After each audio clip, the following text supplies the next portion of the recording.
The Single Tracks podcast is brought to you by TPC, the Pros Closet. Spring is the perfect time to upgrade, and TPC has an industry-leading selection of new and certified pre-owned bikes, plus frames, wheels, and accessories. Each certified pre-owned bike is inspected, tested, and serviced, and every bike includes 30-day returns. Visit tpc.bike/singletracks and enter code singletracks40 to save $40 on every order over $200. That's the Pros Closet at tpc.bike/singletracks, and look for the link and coupon code in the show notes. Hey everybody, welcome to the Single Tracks podcast. My name is Jeff, and today my guest is Seth Gebel. Seth is a mountain biker and trail builder living in Missouri.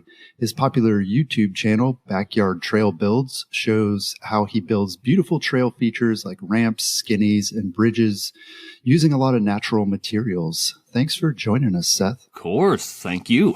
Well, tell us how you got into mountain biking, and then how did you move into trail building? So I got into mountain biking, luckily by a cousin who was very into it. I think I was like a sophomore in high school, and I had my little, what was it? Like a Trek Walmart mountain bike with, it was a full suspension, but it was like the ones that like jingle around and have a lot of parts that are like kind of barely holding on. And he took me to the hardest trail in the area, what might be considered like a double black kind of enduro downhill line. Mm-hmm. And it was the hardest, most fun thing that I'd ever done. Like, he took me there and it was like, what is this? I'm so tired and it's so hard, but then you get to do the downhill stuff and it's like, you're just totally out of your element. It's like a weird feeling. It was, I'd never experienced anything like that because I was like a big video game nerd. I didn't do anything else. I don't like conventional sports. So he took me out and did that. And it was like, oh my God, I want more of that for sure. Nice. But for the trail building aspect, all we have here is XC. So like that trail is the hardest trail in the area. It never got any harder than that, that he took me on. So everything was either a little more flowy, but it's just cross country. It's just long. Yeah. It's more miles than it is like, intricate things to better your skills at. Mm-hmm. So after a trip to Colorado and seeing what more there is out there to ride, it was like, I need more of that, because when I go visit places, I couldn't ride anything. I'd just be stuck, looking at it going like, man, that'd be cool to ride a jump or to get, 2 inches of air. Like, I'd never experienced anything. There was like one drop in the area, and that's all that you had. And even that was like too intimidating because I'd never done anything like it before. So in my backyard, because you can't just go build things out on public land. Well, you can, but it generally will get taken down and you'll get yelled at or you'll get sued or whatever. Right. I just started building stuff. I just obsessively started just building, started with like a 4-inch drop, which was essentially just a board stuck in the middle of a piece of dirt. Right. And then just kept working my way up. And at a certain point that led to like me getting on YouTube looking for like, okay, how do I build a jump? How do I build a drop? And that's when I took note of like, oh, there's not videos for this. There's nothing online to coach me along here.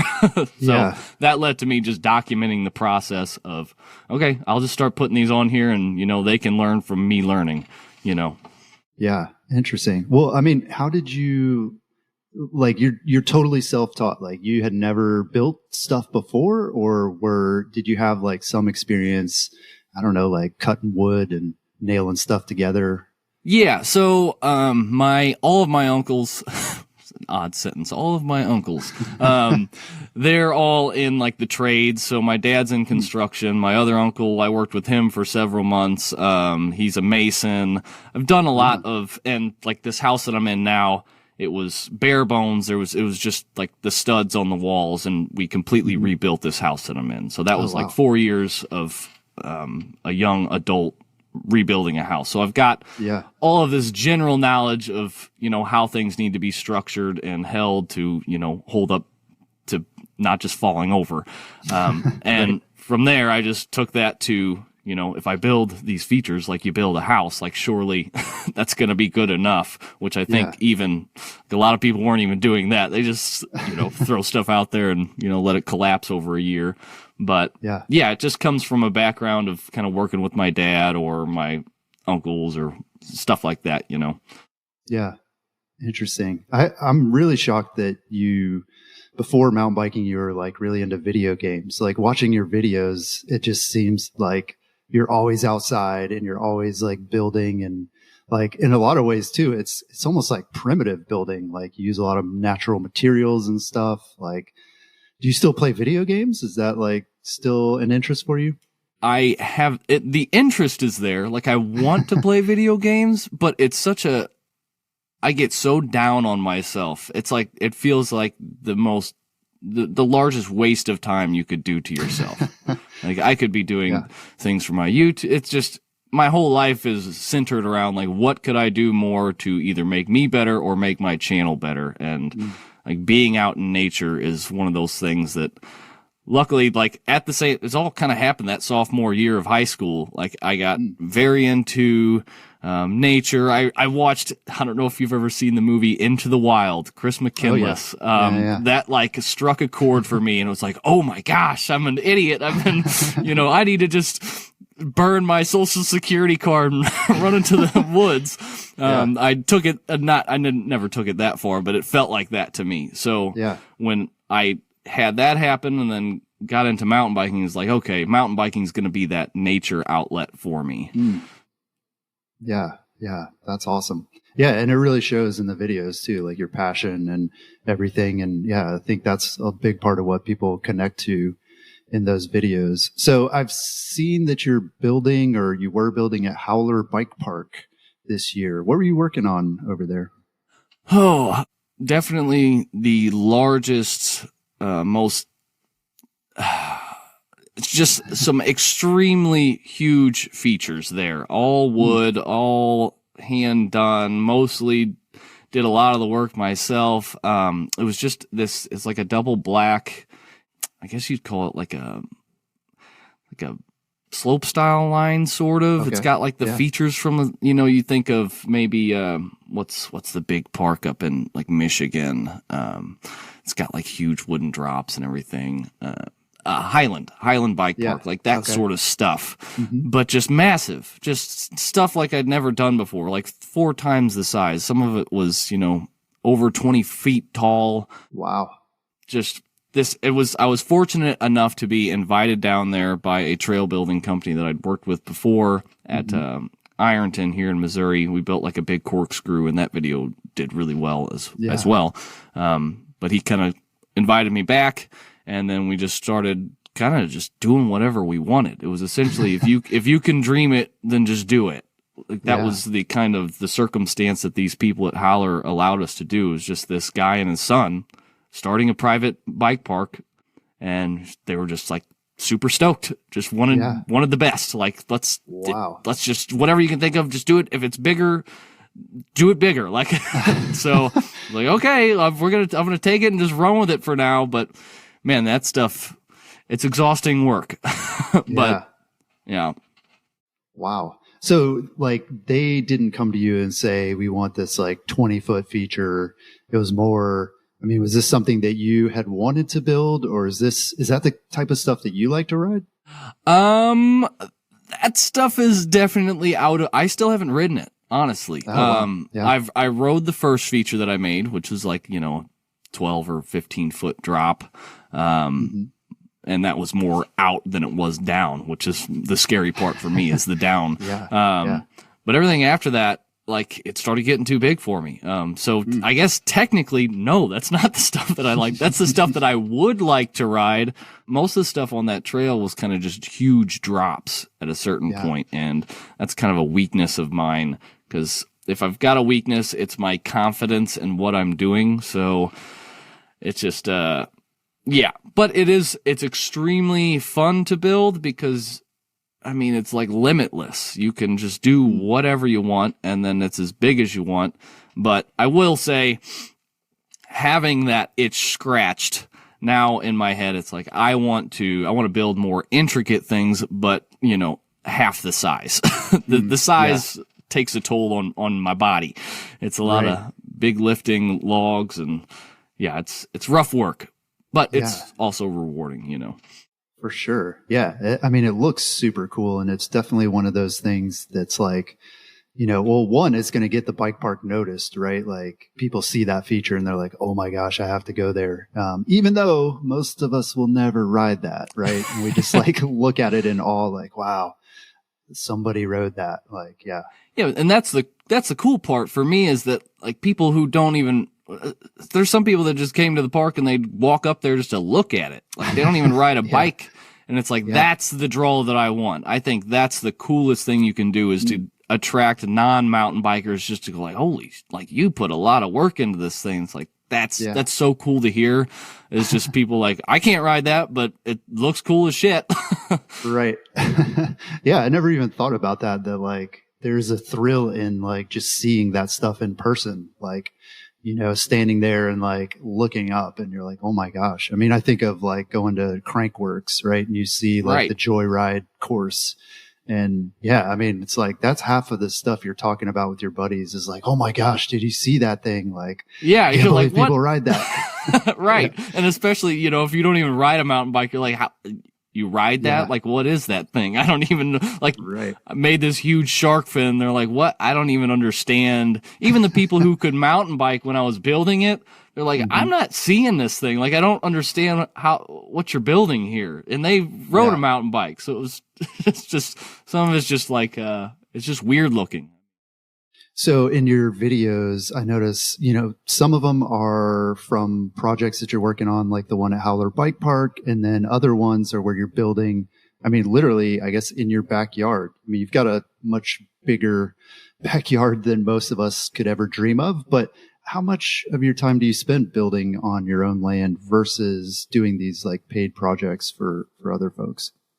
Yeah. Well, let me preface by saying, so nobody gets jealous, it is not my backyard. And a lot of people don't know that, but, like this house that I'm in, I told you that me and my dad rebuilt it. Well, that's cause it's his house. We rebuilt this house together with the intent in mind that I was going to live here, and he actually lives like through the woods. All of that property you're seeing, that's his property. It's not mine. I'm not like some like well-off person that invented something and got a bunch of money when I was young. Like, not my property. But what the heck was the question again? So how much of your time do you get to spend building on your own property, not your property? Right. And doing these paid projects. Okay, so that time used to be almost exclusively spent on my property, and I preferred it that way. I started getting, you know, as traction started to take off on the channel, I was getting more offers to come out and do things at other people's property, or, you know, not a lot of public build, but definitely a lot of people just reaching out like, hey, will you come build in my backyard? But it's like, I mean, it's like when COVID hit, people realized like, oh, it's pretty nice to work from home. I think I'd rather do that.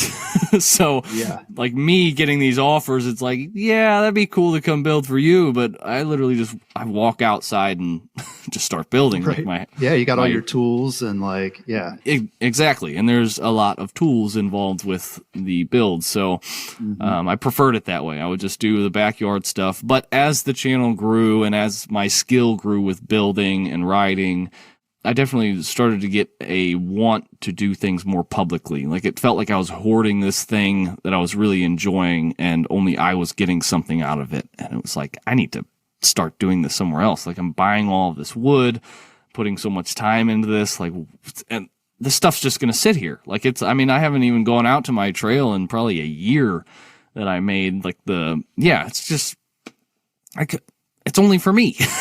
It's not really enjoyable.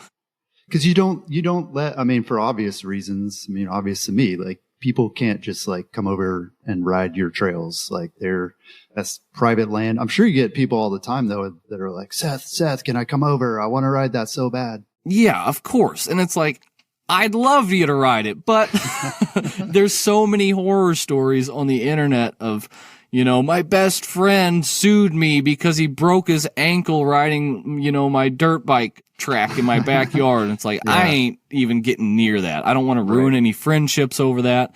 And a lot of the times it's not even like your best friend suing you. It's your best friend went to the hospital and tried to get insurance money to pay for this, and they're looking for somebody to sue so they don't have to pay. It's the insurance company that wants your money, not your best friend. So your I just steer like, clear. Yeah, sorry.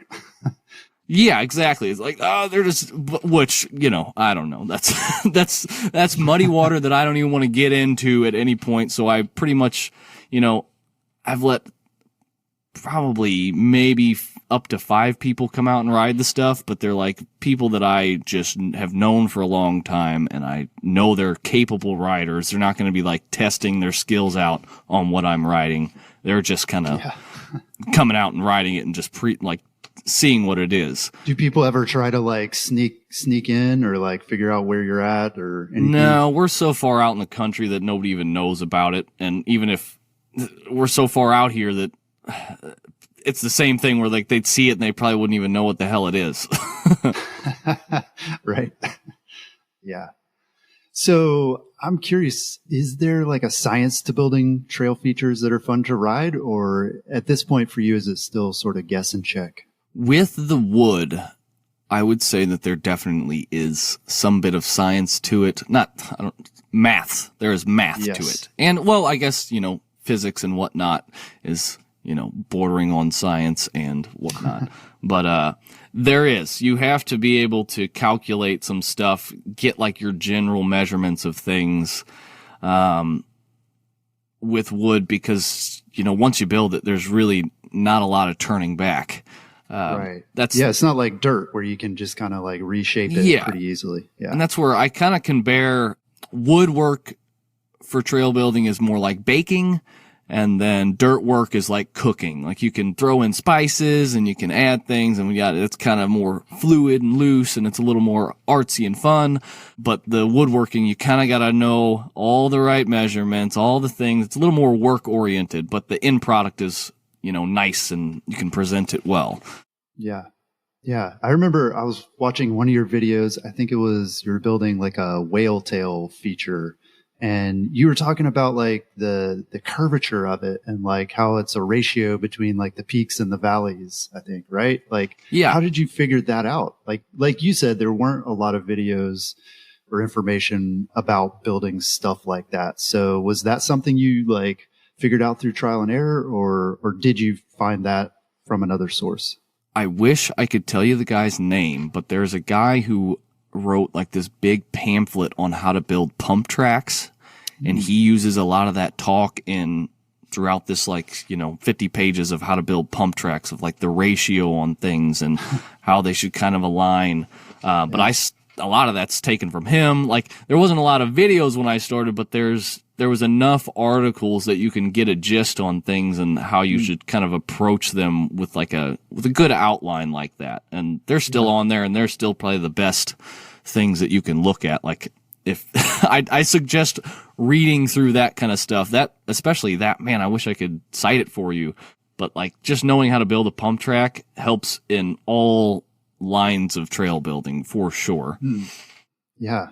That's interesting. I hadn't thought about that, but you're right. Like, I've been on some flow trails that, I'm thinking, wow, this is like a pump track through the woods. And yeah, I mean, that really is kind of where it comes from, is that idea of flow. And like, a pump track, you have to design it so that you don't necessarily have to even pedal. Like you can just kind of use your body to get through it. And I think, I never thought about how that translates into actual trail building. Right. And I think that's like the best trail. If you can have all these features and things intertwined throughout this long, flowy thing and not have to pedal once, like a little bit of braking's okay, but you do the same thing in a pump track. Like it's more about like, how fast can I go? How fast can I? It's not like you worrying about getting up speed. I think that's the coolest, if you can just do a big, long trail and just not have to worry about pedaling at all. Yeah. Yeah. And with like traditionally, mountain bikers we could get that with downhill, right? Like, and that's kind of cheating. That's gravity is doing that work. So yeah, it's all the more impressive when a trail builder can kind of make that happen, with very minimal elevation. Well, yeah, exactly. And that's the point I was literally just thinking is I'm in Missouri. We don't have a lot of, there's not downhill here. There is to some extent, but it's gradual slope, probably anybody else coming in and riding. It's not a lot. So you got to make use of that. And, you see that in Bentonville too. Like those guys are trying to fit in as much as they can into this like slightly, degreed slope. So if you can get that to where there's still tons of features and you still don't have to pedal, like it's rough work. It's hard. You have to modify a lot and like test each section constantly to make sure it's rolling right. And then even then, like things get faster and slower over time from, erosion and just things hardening, and it's tough. But if you can nail it, it's the best. It's the absolute best. For sure.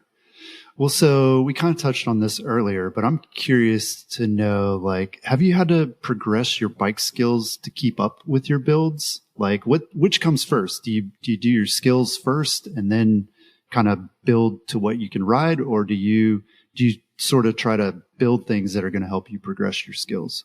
That was the original intent, was I build it to progress my skills. And that was most of the like backyard stuff. Like all that was, that was for me. That wasn't for people to see. That was, I needed it. But now it's like the building has jumped up so much in the level that I'm having to, spend a couple weeks riding and progressing my own skills separately, other than just like jumping on the feature and going for it. Now, like I said, I still haven't ridden the stuff that I've built at Howler. Like it's intimidating to me. It's nothing even skill related there though. Like it's just huge drops. It's just like there's something to like just getting your flow back, or just that cadence of riding. Like sometimes if you don't ride for a month, you get very, stiff. Yes. So I'm in the moment right now where I'm trying to ride every day and just get back like feeling good. Because I think a lot of mountain biking, I'd almost say it's like 75% of mountain biking is your mental state. Like a lot of it, like you can get your skill, but like if you're not confident that day, and if you think that you can't ride something, you probably won't. Right. You just got to be like, all right, I'm doing it. It's fine. I'm good.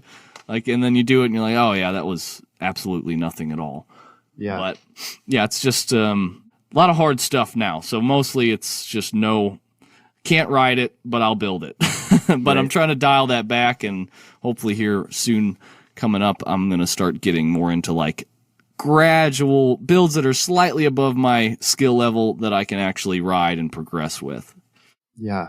I mean, one of the things that's interesting about biking, a lot of times you'll be riding, you'll see a feature and you'll say, oh man, I can't ride that, or I don't want to ride that, or whatever. But then you see somebody else do it, and then you're like, oh, okay, like I could do that now. So do you have somebody who is like that for you, like who works with you, or like comes along and like, I want to say test rides some of the stuff for you to be like, okay, yeah, that works and I could do it now too. Absolutely. That, luckily that came from like this Dave Coolio is his name. He was the best person to find. He's just this he's not old, military guy, like super straightforward, very, very into the mountain biking community. He'll just do anything. He doesn't care. He's not like a super styly rider, but he'll just go do something. Doesn't matter to him. And he's not like a super fit guy. He's not super stylish, so it's like, okay, he's doing it. Like I just need to just do it.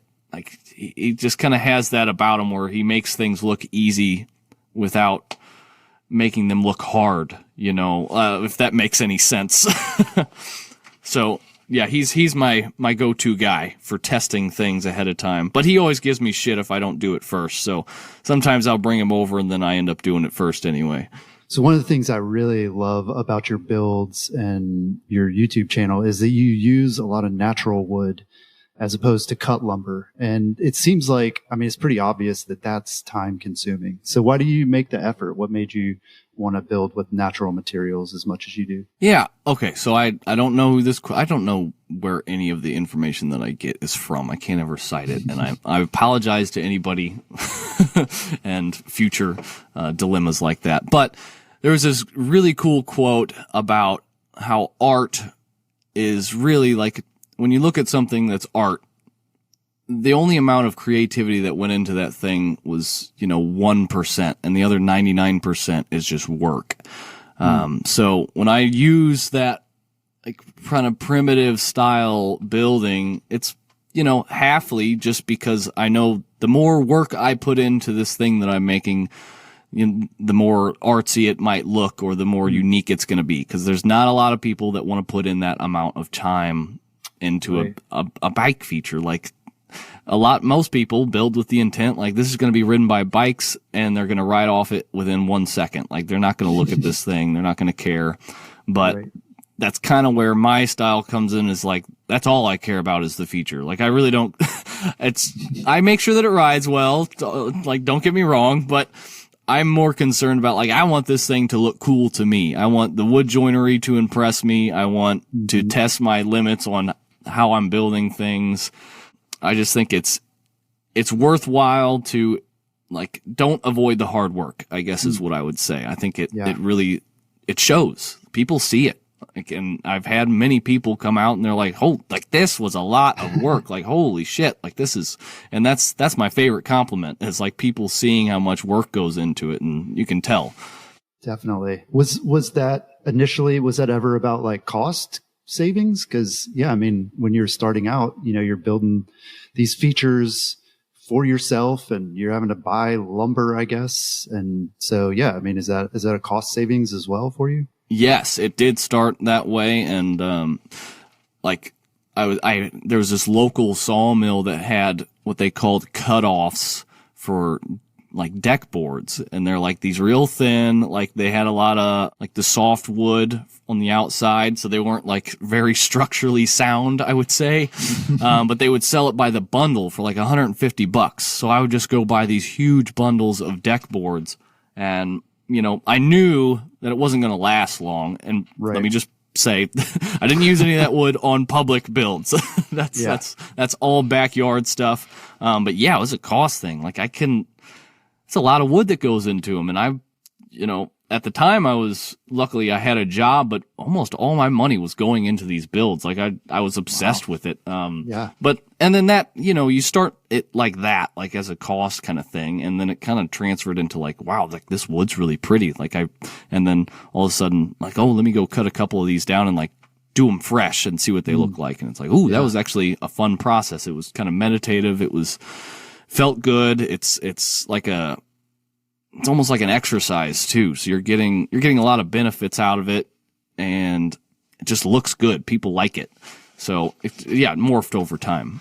Yeah, that's awesome. I mean, too, for people who haven't seen your videos yet, like, I'm just thinking of the ones where you're like stripping the bark off of a log, like, hand stripping it. I mean, that must just take forever, but do you enjoy that? Like, is that kind of like a meditative thing for you almost? Yeah, I mean, honestly, Howler Bike Park had started to get a little irritating, but that was like, I probably spent alone like a full month plus on just stripping. Oh my gosh. Cedar logs. So it did get a little tedious toward the end, but normally I do love it.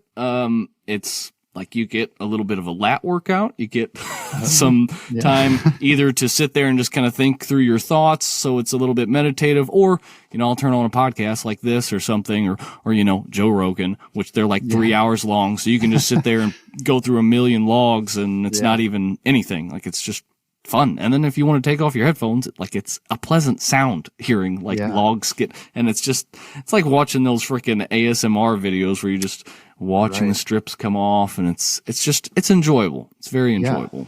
That's true. Yeah. Even to watch it, like, yeah, I don't have to get the workout. I can just watch you do it, and it's super calming. Yeah. But it's not for everybody, and I thought it was. I thought like, if anybody got the chance to do this, they would love it, just like I do.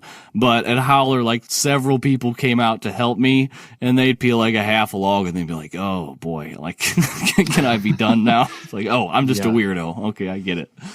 Yeah.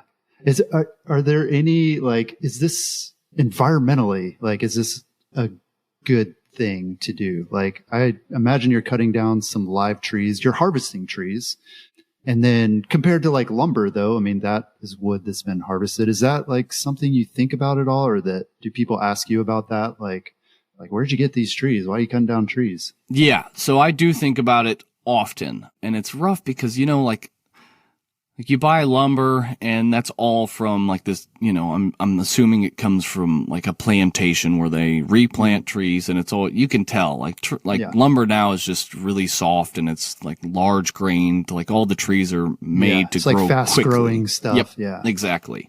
So it is a bit of a kind of it doesn't feel great cutting down like this tree that's probably older than I am, as opposed to just going and buying lumber.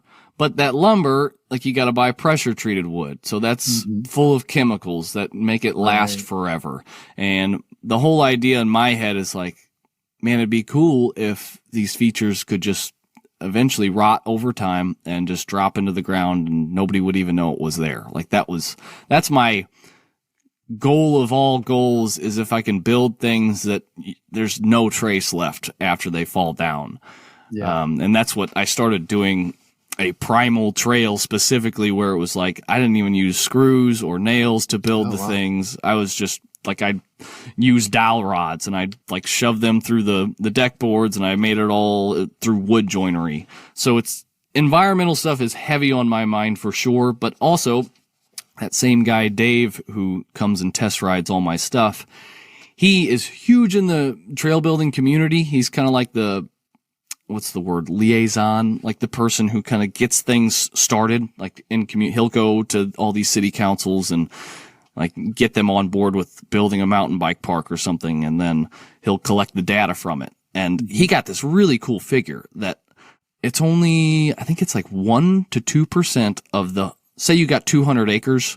Let's say you got 100 acres to build a bike park.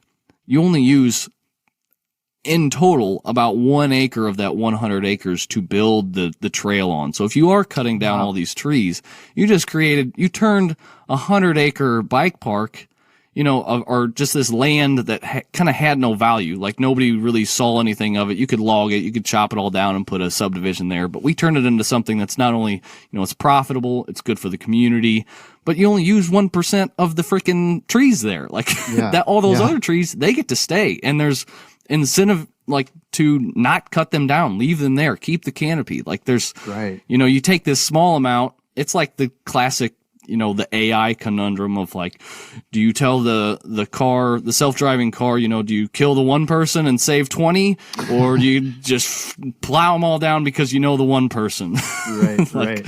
Which is maybe not the best metaphor, but I get what you're saying. Right. That's interesting. And I mean, I think about too, like, I mean, you're harvesting a tree from the very land where you're building. A lot of trees, are being cut down anyway to build a trail, to build the corridor. And then, just think about like lumber.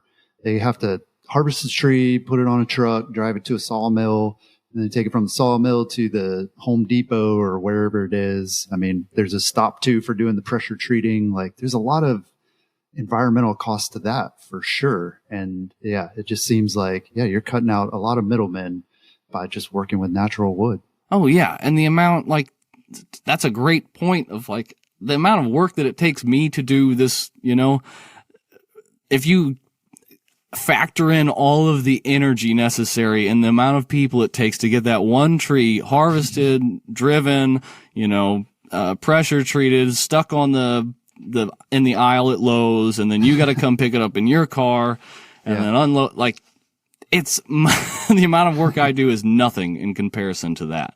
Yeah, for sure. Well, so you mentioned like working with wood, and you have built some features out of cut lumber.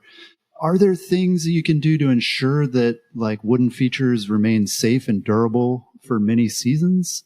I feel like years ago, like IMBA and some of these trail building sort of experts they're kind of down on wood. They're, because wood requires maintenance and, you gotta inspect it. You gotta make sure that it's standing up to the elements. Like, is that a concern? And can you do anything to kind of mitigate that? Yes, I would say that you can. And then, but also, just to address, like, are we also saying that dirt doesn't require maintenance and constant looking after? Like, right. Dirt requires a whole lot more maintenance than wood does. Like, you gotta, every year, you gotta, if you want your park to remain in good standing, you have to constantly go out and resurface and touch up trails constantly. Like, with the wood, you go out, look at it, make sure it's all good, you're good to go. Like, it's not a lot of time spent inspecting them. But I will say, they do. It's wood. It's going to rot. It's going to fall over eventually. And, that is the downside of working with natural wood, is that it probably doesn't last as long as pressure treated. That's just the way that it is. Chemicals work better. Like, you can, it sucks, but that's true. Just like crops, like, you can spray pesticides on them. You're probably going to get a better crop outcome than just leaving them go. But if you want to be an ethical human being, like, it's nice which we all do, hopefully. Yes, hopefully so. You just use the wood there. But what you can do to make sure that they don't just fall over within a year is select the right species of wood or tree, which clearly I almost exclusively use cedar, and that's because it's beautiful, it's lightweight, it is rot resistant of around 15 to 20 years. That's like its kind of lifespan. Yeah. But there's loads of trees that are like that. Like white oak is the same way, but it's extremely heavy and it's hard to work with. But if you just go with, like, look, there's tons of things online that you can look up that tell you what species of trees you have in your area and which ones are more rot resistant or more prone to, to fall over in a year. Like, if you get, you can take red oak and that won't last you but a year, like maybe even less. And then you get white oak and that lasts you 20 years. So it's, you can really change it. Yeah. Oh yeah. It's huge. And then of course, like, you do that. And then if you want to, you kind of build your features in a way that water sheds off of them and doesn't get held in areas. That helps as well. Like, especially in those crucial spots where, that are really holding your structure together. Make sure that dirt and things like that aren't going to get caught up in there and just sit there and soak over time. Like, that will definitely rust and rot your screws or whatnot. But I'd say it's mostly just that wood choice. It's either, hurt the earth and get your pressure treated junk, or, spend a little time, figure out what wood works best and get that from your area. Because, like, I can get cedar pretty cheap here because it's a local wood. But if I wanted, let's just say teak wood or some ebony strain of wood, like, that's going to cost me so much more because it's from Africa or whatever. Like, get a local wood, do a little research for 10 minutes. Yeah. Yeah. And I mean, most people that are building features, in their backyard or professionally building like a trail project, most of them are not going to cut down trees and kind of do what you do. And so, I mean, you go to the store and everything is going to be pine, right? It's going to be pressure treated pine. You can buy cedar wood and lumber, but it's like 2 to 4 times as expensive. Oh God. Yep. And then it's thinner as well. Like, you buy a 2x4 and it's 1.5 inches, and then the cedar wood's like, a half an inch, because it's more for the look of it and it's not really for the structure of it. It's a bummer. And I am so fortunate to have just droves of cedar in my local area. Like, it's never been an issue for me to find more cedar. Yeah, that's awesome. And it smells good too. So that makes it so good. It's so good. So a lot of mountain bikers, I feel like the wooden Skinny is not like the big thing anymore like it used to be. You know, you would see these videos of people riding like the North Shore and stuff, riding Skinnies. Do you enjoy riding Skinnies? Is that something that you're into? Oh yeah, big time. I mean, well, not as much anymore, but that was honestly the thing that got me into trail building a little bit was watching, I don't know if you know Digger, the North Shore guy. Mm-hmm. He's like one of the original dudes who was building all that gnarly stuff in the North Shore. And like that stuff was so cool to me. Like just these weird, wiggly, winding things that go through the woods that you could barely keep your tires on. It just looks cool. It's weird. That's, you know, back onto that thing of like people go and look at the thing and they're like, what the hell is this? Like, what do you, right. you put a bike on this? Like, I don't even understand what you're doing.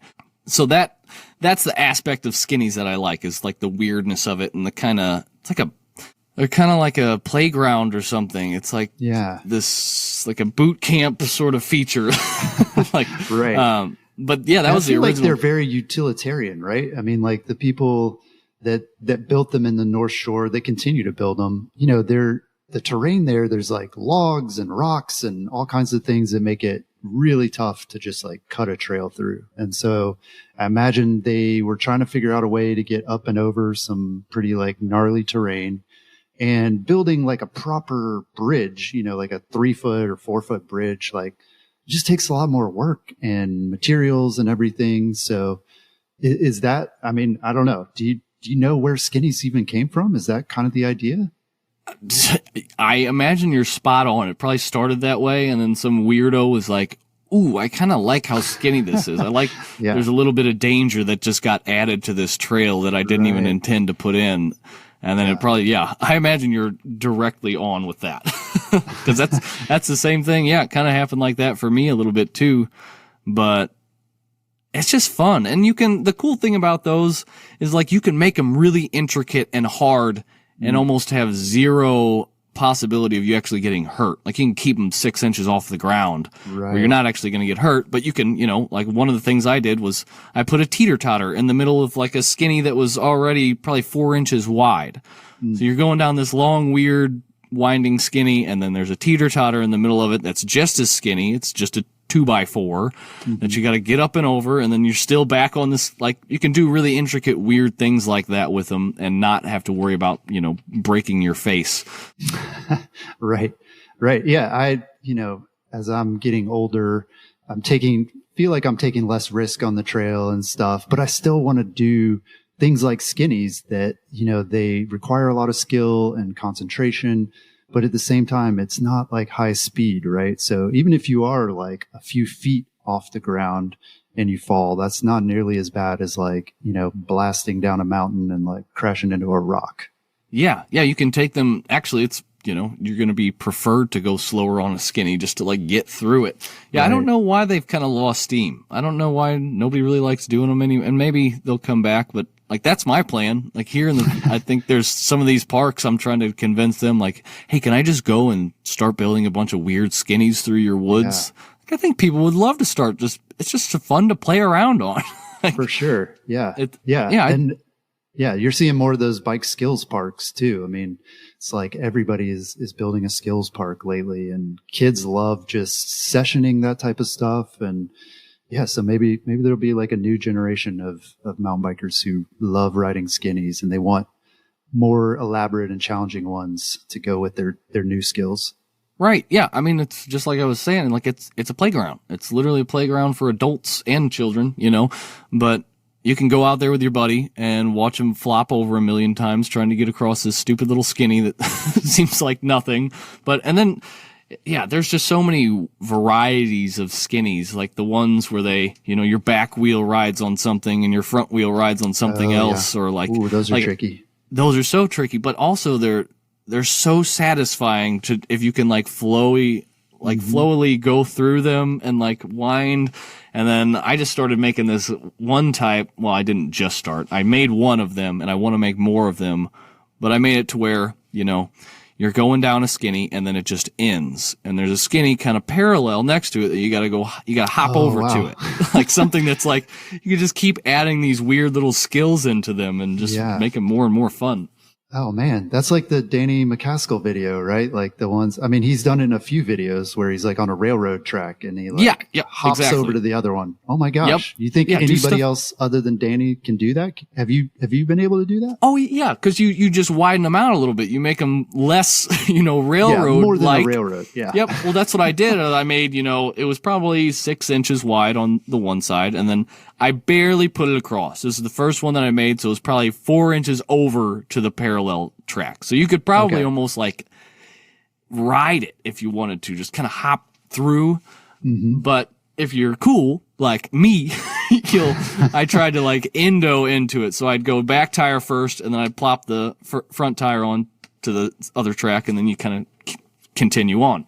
But yeah, you could just like drops, like in a skills park, you start with smaller drops and like slowly work it up. Like you can have the railroad skinny where you jump from one to the other, but you can also have the ones that are right next to each other. Yeah. Oh man, I want to try that now. That sounds awesome. Yep. Get it. Let's make it a thing again, because I'm into the skinnies too. Yeah, cool. So you touched on this. You started out to build this YouTube channel, right? Like you're someone who is on YouTube and you were looking for a certain type of content and didn't find it. And so you said, hey, I'm going to launch a YouTube channel. Is that still the focus? I mean, it sounds like your YouTube channel has actually like gotten you noticed to where you can like build a trail building business out of this. If you want to, you could, I don't know, build furniture out of logs or something. Like you've got all this exposure now. Is YouTube, is that still like the goal? Is that the primary thing that you want to do? That is something I ask myself every day. I have constant conundrums in my head where I'm like, I'll do that. I'll go, I'm going to go make a bunch of weird furniture things, and maybe I can just advertise it on my channel and try to just sell those.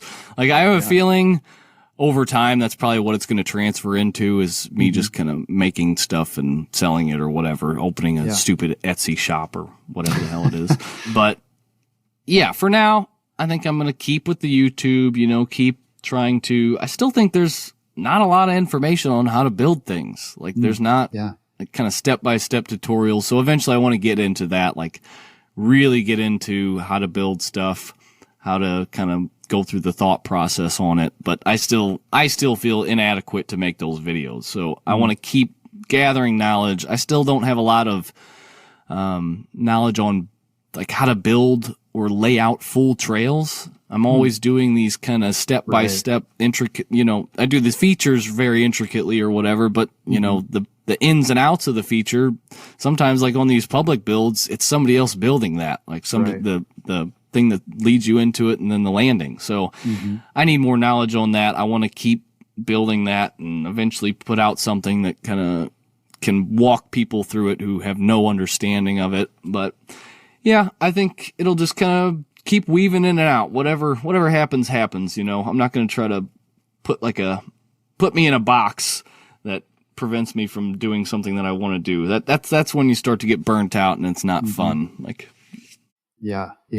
That's awesome though. It seems like there are so many possibilities, and it's great that you can kind of pick and choose. Like what is it that you're passionate about?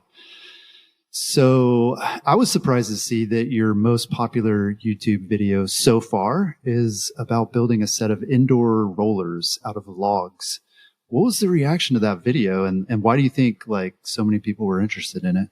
Well, yeah, and that's just like you were just saying. Like I can kind of, as long as it pertains to biking, I can kind of build whatever I want. And that, I can tell you exactly why that one took off and why that's my best video. Well, that was because it was posted right whenever everybody got stuck inside from COVID. Oh, yeah. But were people like, oh, I have some logs, I'm going to build one? Or were they just like... Of course not. Yeah. It's like whenever you go watch like the Aborigine looking guys that are like building a pool in the sand or whatever. Man, those videos are so weird, but like, you can't stop watching them. They're weird, and it's like, you're never going to build that thing. Like, I don't even little puppy pool. Or, and they're always like so vibrantly colored, and they overdo it. And honestly, I think there's probably machines involved in building a lot of that stuff, but we'll get into that strange stuff. Theory, yeah. Nobody cares about that conspiracy theory, but yeah, that one, got really good feedback. It was fun to make. It took me like a day or two to make that stupid thing. And is that all? Are you serious? Yeah. Oh yeah. It was nothing. I'm still kind of baffled by it. Like, why did that one really took off? And I didn't even just make one of those every day and you'll be a rich man. Right? Man, I don't want to. It was kind of boring to make. That's the thing. Yeah. It's like, because you're inside on like a lot of your other ones. Yeah. You're in the workshop. Yeah. I went and cut down a tree and then the rest of it was in my barn. Like, I don't want to do that. Yeah. But I appreciate everybody who watched it and liked it. Yeah. So are you still using the rollers or is that out on the wood pile? So in that video, there was a moment where I went to make like the kind of rope thing that was keeping the rollers rotating at the same time. There was a moment where I kind of like used it like a lathe, which is I put my girlfriend at the time spun the rollers and I kind of just put a chisel up to it and it made this little concave section in the wood. Yeah. And for me, that was like, oh, I could make a bike powered lathe. Yeah. Just like, so that's what I did. I took those rollers and turned them into a bike powered lathe that I never used after I made it. I used it for a second and needless to say, the rollers are no longer in operation and neither is the lathe, but it was fun to make. Yeah, for sure. So which builds are you most proud of that you've done so far? Man, it's hard not to be proud of the ones at Howler, even though they kind of, man, in my memory, they're just a big blur. It was just, I mean, I moved to a place that's like 3 hours away, got a camper and just lived out of my camper with my dog for, I think it was like 8 to 9 months I was there. Wow. That's a long time. Yeah, it was a long time. It was like a big undertaking. But those things are just so big and intricate, and I got to experiment with so many different sorts of wood joinery, and just the fact that I know they're out there getting ridden every weekend, and I get tagged in Instagram videos of people riding them and them saying how much, that's so satisfying to get tagged in that stuff and just see that people like it. And I've really never had anything like that. That was like a trail that kind of consists of a lot of my own things that people can I'm in their mind whenever they go to ride that trail, if they know who I am. Yeah. They're like, this is his stuff. It's not just my stuff. There's Reserve Concepts did almost all the work on that trail, but I did the wooden features, and they're just big. They're massive. They're fun to ride. It looks like, those are definitely my favorite. Yeah. And who would have thought too? I mean, especially if you're outside the world of mountain biking, that there could be, essentially you're a celebrity trail builder, right? I mean, like you have a style and a lot of people like it, and they can look at something like that and be like, oh, Seth built that. Like, and they can go somewhere else and be like, oh, this looks like a Seth. Like, is that surprising to you? Like, no, I mean, it is not surprising to me because I already had that in my own head whenever I was like researching trail building before I'd really gotten into it. I kind of was obsessing over these certain, like I said, Digger, the guy from the North Shore, like he was like an idol to me. So I already had these kind of celebrities in my head for trail building that I really liked. And like Progressive, who did a lot of Bentonville stuff. Like those guys, like when I went into Bentonville, it was like, oh my God, these guys are amazing. Like it was like, but I put an entertaining element to it, which I guess kind of more gave me the celebrity of trail building, but those dudes are still the guys. They're the ultimate ones. So it wasn't super surprising to me when it kind of took off like that. 'Cause it's like, if I'm experiencing it, somebody else is going to also kind of feel like I do. I'm not like some unique person that just happens to be into trail building. Like it's a satisfying thing. It looks cool. People appreciate the work whenever they go to ride it. Yeah. It's good perspective. So what's next for your builds and your channel? Do you have any big projects coming up that you're working on? Currently I am working on my ability to ride, so I don't run into the conundrum of building something that I can't ride. So I'm going to have a couple kind of skills videos coming out here soon, because I got like my buddy from Roots MTB, Jay, he's been kind of coaching me on cornering and doing drops and things like that. But next I am going to Steelville, which is like an hour away from me, to do kind of another Howler type thing, but it's more intricate, less huge, is what I would describe what I'm going to be building there. Yeah. So I'm pretty excited about that. So I'm not going to be, 20 feet up in the air building these things, but it'll be cool looking. I've been kind of experimenting with steam bending wood, which is, it's a strange process. It's a lot of trial and error. So hopefully I'm going to incorporate that there if that works out. But yeah, I'm excited about just continuing the learning process, Yeah. Is that feature that you're planning or working on, is that something that you've kind of conceived from the beginning, like the design and everything? Or is this something that they approached you and said, we want a thing that looks like this, and can you figure out how to make it? A little bit of both. I knew that I wanted to do some steam bending, and I'm working again in conjunction with a trail building company, my buddy Zach, and he was kind of like, well, here's the things that I'm kind of envisioning on the trail, and we kind of just brainstorm it out together, and then I'll take that idea and I run it through SketchUp, which is like a kind of CAD program, and I'll kind of design it out. So it's a lot of me kind of putting it together. But it does come to me. The public builds are like that, where it's like, here's kind of what we want, but you build whatever. However, like, it's essentially somebody saying, I want a wooden berm here, and then you can make whatever, or I want to jump. And it's like, okay, well, I'll make a 20-foot tabletop. Like, you can just do whatever you want, sort of. Yeah, that's awesome. That's a great position to be in, for sure. It is. Well, Seth, thanks so much for taking the time to chat. We love watching your videos, and we're stoked to see what you do next. Yeah, thank you. And let me also add, your website, Single Tracks, was like the first thing that I ever got on. I think I made a profile, and I was like really into getting into, like, don't you guys have like a forum on there? Yep. Yeah, when I first started mountain biking, me and my cousin were super into it. I don't know why, but that was our place to go. Like, we loved making our profile, putting our picture up, and it's kind of like the first like social media for mountain biking is what it felt like. Right. Yeah. Right on. That's awesome. Yeah. But anyway, full circle. Yep. Thanks for having me on there, and cool talking to you. Yeah, awesome. Well, you can definitely check out Seth's YouTube channel, Backyard Trail Builds. We'll have a link to that in the description. And seriously, if you haven't seen the videos yet, block out a few hours, because you're going to watch all of them. Like, you can't just watch one of them. Check those out. And he's also got a website, backyardtrailbuilds.com. That's all I've got this week. I'll talk to you again next week.